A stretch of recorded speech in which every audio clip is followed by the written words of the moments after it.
Hello viewers, स्वागत है आप सभी का आपके यूट्यूब चैनल ITI इन्फोटेक पे। लेके आ गई हूँ मैं आज आप सभी छात्रों के लिए एक बहुत ही इम्पॉर्टेंट न्यूज़। जैसा कि आप सभी को पता है कि ITI के छात्र जो हैं वो ज़्यादा से ज़्यादा रेलवे के जॉब की ही तैयारी करते हैं और उन सभी छात्रों का इंतज़ार जो है वो ख़त्म हो चुका है। चाहे आप SCVT के पास आउट हो या NCVT के, आप सभी का जो मोस्ट अवेटेड रिक्रूटमेंट होता है, जो मोस्ट अवेटेड वैकेंसी है रेलवे की ALP की, वो वैकेंसी जो है जारी कर दी गई है। तो इस वीडियो में बताऊंगी कि कब तक आप इसका फॉर्म भर सकते हैं, क्या एलिजिबिलिटी क्राइटेरिया होगा, पेमेंट क्या होगा, लेवल क्या होगा, एज लिमिट क्या होगी, टोटल नंबर ऑफ वैकेंसीज क्या क्या है, CBT 1 CBT 2 के बाद क्या नया ऐड किया गया है, इसमें एग्जामिनेशन जो पैटर्न है उसमें क्या क्या चेंजेस हुए हैं और कब तक आप इस फॉर्म को भर सकते हैं, क्या क्या और भी क्राइटेरिया इसमें आपको चाहिए, सारी जानकारी बताई जाएगी आज आपको इस वीडियो में। तो पूरी जानकारी के लिए वीडियो के अंत तक बने रहें और आगे बढ़ने से पहले अब तक अगर आपने मेरे YouTube चैनल ITI इन्फोटेक को सब्सक्राइब नहीं किया है तो जल्द से जल्द इस चैनल को सब्सक्राइब कर ले। तो आइए बिना देर करते हुए शुरू करते हैं आज का वीडियो। जैसा कि आप सभी को पता है कि government of India ministry of railways की तरफ से जो है रेलवे रिक्रूटमेंट बोर्ड ने ALP की वैकेंसी रिलीज कर दी गई है, जिसका ओपनिंग डेट जो है वो 20 जनवरी होगा। क्लोजिंग डेट होगा एप्लीकेशन सबमिशन का वो 19 फरवरी 2024 है और डेट्स फॉर मॉडिफिकेशन विंडो, जो भी कुछ करेक्शन होगा आपके एप्लीकेशन फॉर्म में करना, वो आपका 20 फरवरी से लेकर के 29 फरवरी तक का इसमें टाइम दिया जाएगा। तो आइए अब हम बात करते हैं कि इसका लेवल क्या होगा, क्या पे बैंड होगा, कितनी सैलरी आपको इनिशियली मिलेगी और कितने नंबर ऑफ वैकेंसी इसमें जारी की गई है।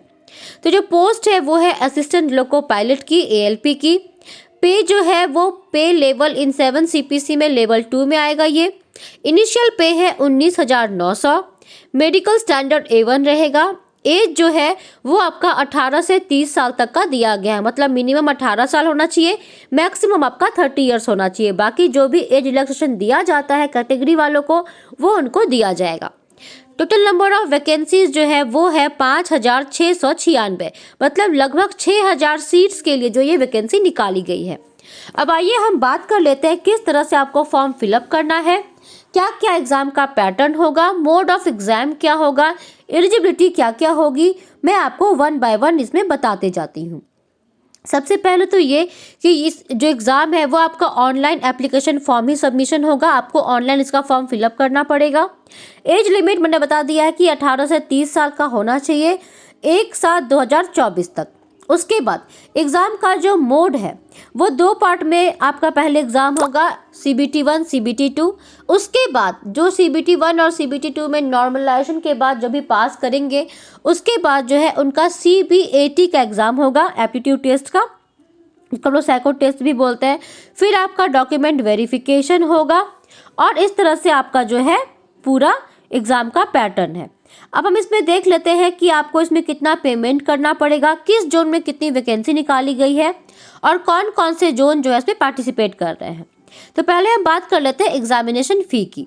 तो जितने भी कैंडिडेट हैं जो कि जनरल कैटेगरी से आते हैं उन्हें first stage of CBT exam में 500 रुपये देने होंगे। उसके बाद जो भी कैंडिडेट SC ST फीमेल है, ट्रांसजेंडर है, ABC है, उनको जो है 250 रुपीज़ जो है देना पड़ेगा। आप सभी को पता है कि जो भी रेलवे का जो आपको फॉर्म फिलअप लगता है, ठीक है, तो जो भी CBT 1 को अटेंड करेंगे उनका एग्जामिनेशन फ़ी जो भी है उन्हें फिर वो वापस मिल जाता है।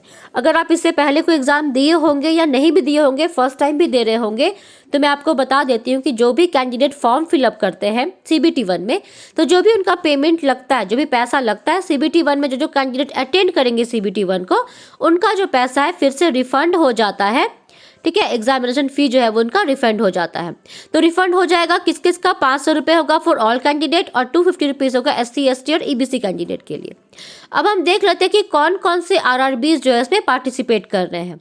तो अहमदाबाद कर रहा है पार्टिसिपेट, भुवनेश्वर, गुवाहाटी, मुंबई, रांची, गोरखपुर, अजमेर, बिलासपुर, जम्मू, श्रीनगर, मुजफ्फरपुर, सिकंदराबाद, बेंगलुरु, चंडीगढ़, कोलकाता, पटना, सिलीगुड़ी, भोपाल, चेन्नई, मालदा, प्रयागराज और तिरुवनंतपुरम जो है, ये जो आरआरबी बोर्ड्स है इसमें वैकेंसी निकाली गई है। ये आरआरबी बोर्ड्स जो है पार्टिसिपेट कर रहे हैं। मतलब आप जो भी फॉर्म भरेंगे, जिस भी बोर्ड में आपको भरना होगा, उन सभी का यहाँ पे वेबसाइट भी दिया हुआ है। आप उनकी वेबसाइट पे जाकर के भी फॉर्म फिलअप कर सकते हैं उनके बोर्ड में। मतलब अगर आप भोपाल बोर्ड चुनते हैं तो भोपाल के अंतर्गत जितने भी स्टेशंस आएंगे आपकी पोस्टिंग वहाँ होगी। अगर आप कोलकाता बोर्ड चूज करते हैं तो कोलकाता बोर्ड के अंदर जितने भी स्टेशंस होंगे उसमें आपकी पोस्टिंग होगी।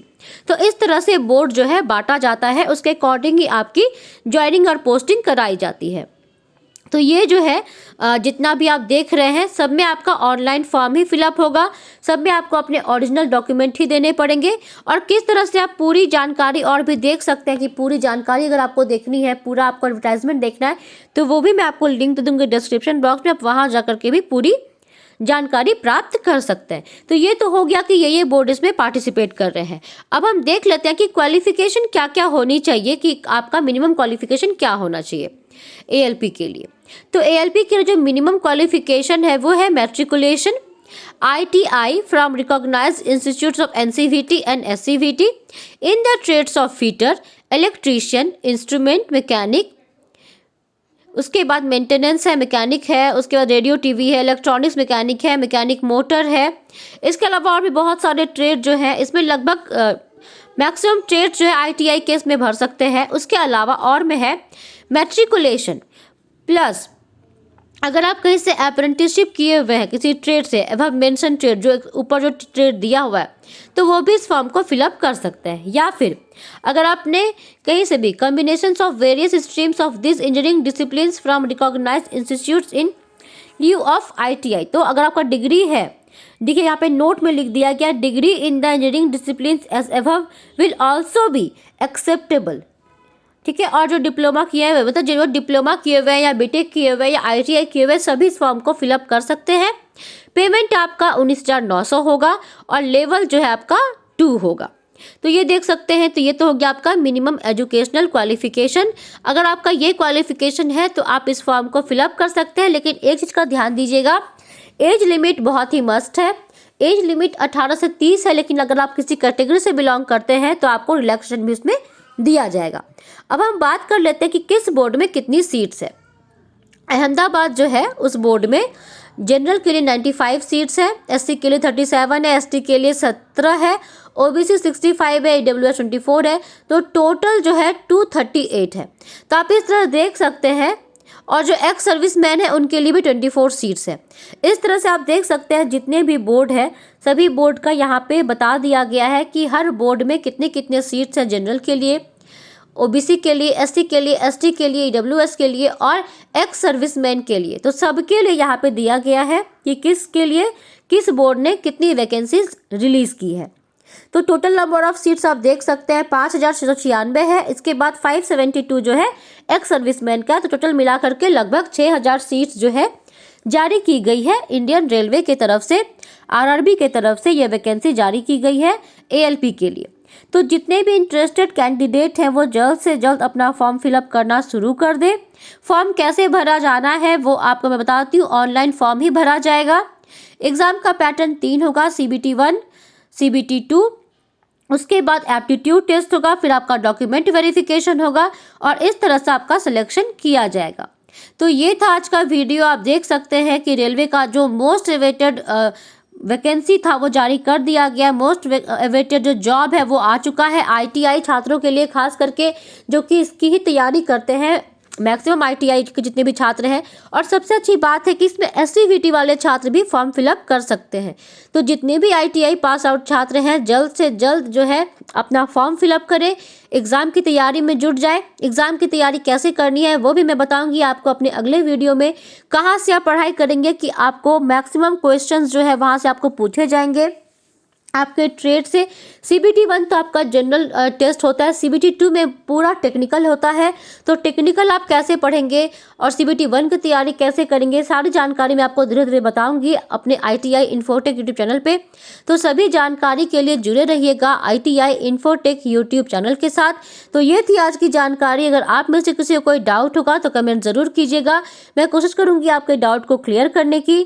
इस वीडियो को अधिक से अधिक शेयर कर दीजिएगा ताकि जितने भी छात्र हैं, चाहे बीटेक पास आउट हो या अगर आप डिप्लोमा किए हुए हो, ITI किए हुए हो, सभी इस फॉर्म को फिलअप कर सकते हैं, एग्जाम की तैयारी कर सकते हैं। तो ये था आज का वीडियो। ITI के हर जानकारी के लिए जुड़े रहे ITI इन्फोटेक यूट्यूब चैनल के साथ, क्योंकि यही मिलेगी आपको ITI से जुड़ी सारी जानकारी।